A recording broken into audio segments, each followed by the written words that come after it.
I just came from Michigan. When I was a student at Midwestern Baptist College, and yes, I'm a Baptist, so I'm not sure what point in the Calvinist 5 points that makes me. Although for those of you that are into theology, I would call myself a Spurgeon Calvinist. I certainly do believe in the sovereignty of God. I believe that with all of my heart. And whenever you go back, I was in Midwestern Baptist College, and while I was there, I had to work full-time, 40 hours a week. I could not afford to rely on my father. My father was a common, simple man, a welder by trade. He could not afford to pay my way through college, and so I earned my way. I worked 40 hours a week on the assembly line at General Motors Truck and Coach. I worked at night on the assembly line, and I went to school in the daytime, and I did that while I was there. As I worked on the assembly line there at General Motors Truck and Coach, they were working 3 shifts a day, 8 hours each shift, 24/7. The assembly line never stopped. And the economy was robust. Everybody had a job. Unemployment was unknown.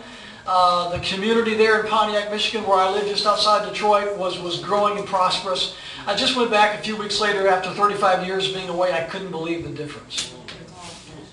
There are parts of Detroit today, I kid you not, that look like Beirut, Lebanon. You would swear that you were in a Middle Eastern war zone. There are parts of Detroit that you would swear was not the United States of America. The plant that I used to work at, Plant 5, General Motors Truck and Coach, has been torn down. Most of the other plants that I saw there around the area have been torn down. The ones that are still there are dilapidated, abandoned. No one's there but the rats and the mice and the roaches. The economy is in the toilet. People are working 3 or 4 jobs trying to make a living. People are fleeing the state in record numbers.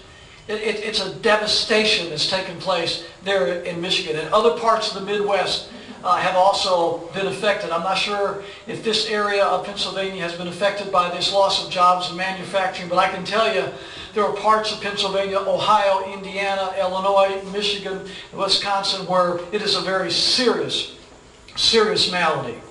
Well, who's to blame? The Republicans blame the Democrats. The Democrats blame the Republicans. The fact of the matter is both of the major parties are equally culpable. I remind you that back in the 1990s, it was the Democrat Bill Clinton and the Republican Bob Dole who collaborated together to bring NAFTA into existence. And since NAFTA, there's been CAFTA, and there's been GATT, and there's WTO, and now on the horizon there's the FTAA. And they're sending all of our jobs to Mexico and to China and to India. And they call it free trade. My friends, it's not free trade. What it is, it's a free ride for communist China. That's what it is. And it's a shaft to our American workers. I was raised in a blue-collar family. My dad was a welder, as I said. I know what it's like to live in a blue-collar home.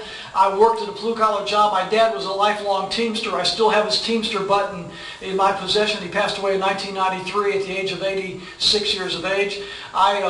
I was a UAW member for the 2 years I worked for General Motors. I understand what those guys are all about. And I got to tell you, most of those guys are simply, they're hard-working, honest. Most of them are God-fearing people that all they want to do is work hard, and they want to be proud of the American-made product that they manufacture, and they want to have a family, and they want to have a good life. That's what most of them are all about. And what they've done, both of these parties together have collaborated on these, quote, free trade deals.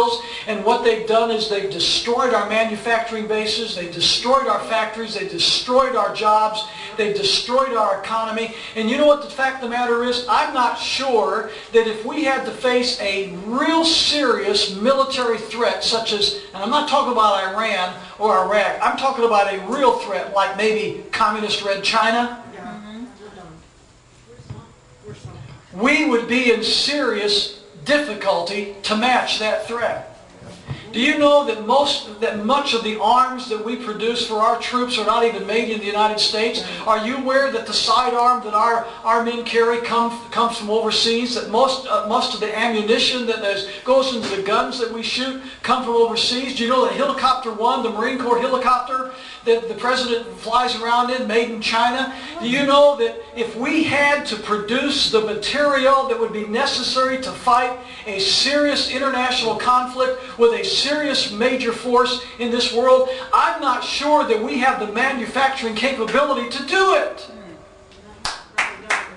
I'm not sure that we would not be able to actually supply what is necessary, the material, that to supply a major effort that would confront these United States of America in a very serious conflict. So what we're talking about, my friends, is not just economic considerations. We're not talking about the economy only. We're not talking about standard of living. We're not talking about taxes only. We are talking about America's survival. We're talking about America's security. And for this government to ignore what's happening to our manufacturing and to our jobs and to allow this to be outsourced, and President Bush gets up and says it's good to outsource America's jobs. These guys are either living in a dream world, out of touch with reality, or they are deliberately contributing to the sacrifice of America's protection and security.